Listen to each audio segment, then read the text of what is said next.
Po Ma'am Marilyn Ignacio. So Ma'am Marilyn, ito na po yung sewing machine na nabili niyo po sa ating shop. Ito po yung free niyang transformer. At ito rin po yung bobbing nating karayom at saka sinulid. So ito po yung foot control ng ating sewing machine. So ito po ay isasaksak natin ma'am dito ma'am. Ito po siya ma'am. Ayan, pagkasaksak natin dyan, ito naman saksakan natin dito. Dito naman po sa gilid. Ayan. So ayan po siya ma'am. Ididiin nyo lang po siya ma'am. Ayan. Tapos, maglalagay po tayo ng sinulid po ma'am sa ating unit. Ayan. Yung tamang paglalagay po ng sinulid natin sa ating unit. So, ayan po siya ma'am. Meron po tayong lagayan sa itaas. Tatanggalin ko muna para makita nyo po kung paano po ako maglalagay ng sinulid.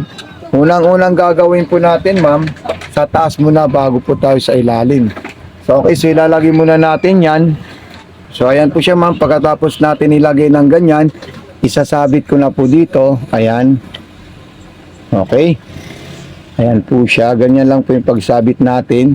At saka dito, tapos dire-diretso po dito ma'am. Kailangan po dyan ma'am, pumasok po dito sa may mga ano dito ma'am, ayan. So hawakan muna natin siya dito, ayan. Tapos may hook po doon na maliit, ayun po siya ma'am, ayan.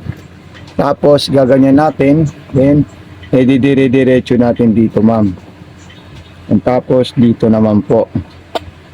Yan. Pagkatapos naman po niyan, ipapasok natin sa butas ng karayom bago po natin kunin yung sa ilalim po ma'am.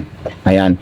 Tapos yung mga option ng ating stitches, ito po siya, ilaw po dyan ng kulay green at ikutin natin ito ma'am. Kailangan natin to ikutin. Yan, nakikita naman po siya ma'am na ilaw po siya.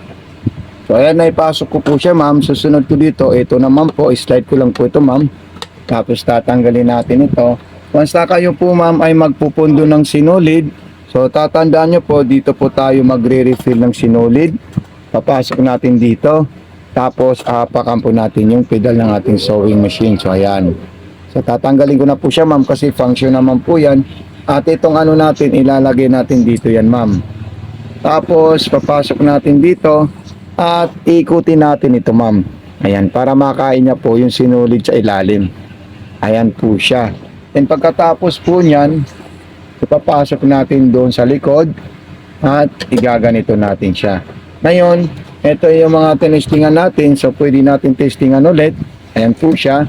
Nasa straight line, tapos yung distance natin, pwede natin ito i-adjust po ma'am. Ayan. Ito po yung adjustment na distance, spacing, ayan. Pwede natin lagay sa number 3 para malalayo po yung agot niya. Hanggang number 4 po yan ma'am yung distance ng ating sewing machine. 1, 2, 3, 4 po siya ma'am. Ayan. Tapos yung reverse, ito po siya ma'am. Ayan. So napaka-smooth at napaka-solid po siya ma'am. Okay. Then sa zigzagger naman po, depende naman po sa iyo kung anong klaseng zigzag ang gagamitin mo. Meron tayong small, medium, large, pang-garterize, mga double stitch.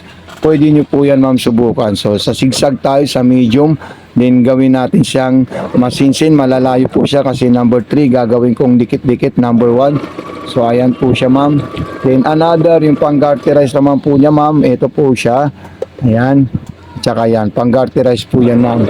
Yan para sa mga spandex na tela at saka mga malalambot o madudulas na tela. Yan po yung kailangan nating gamitin na tahi.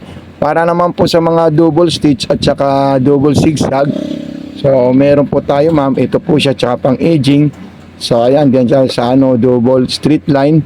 Bago tayo pumunta, pag itong kukunin natin sa 2, 3, so number 3 or number 4 yung distance natin dito ma'am. Okay. So ayan. Tapos sa double zigzag naman po tayo ma'am. Ayan.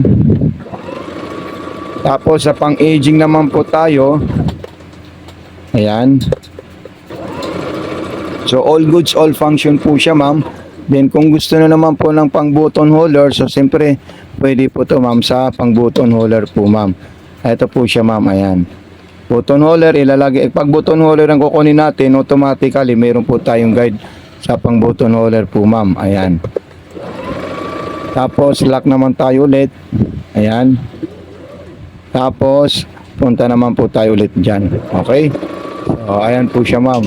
Ayan. So Ayan, ang ganda po ng tahi ng ating unit po, ma'am. Makikita niyo po siya, sobrang solid at sobrang ganda. Maraming salamat kay Ma'am Marilyn Ignacio sa pag-check out at pagtitiwala sa ating unit. So thank you so much po, ma'am. God bless and more power po, ma'am. Ito na po siya, ma'am. Ilalagay natin yung ating unit. Ayan.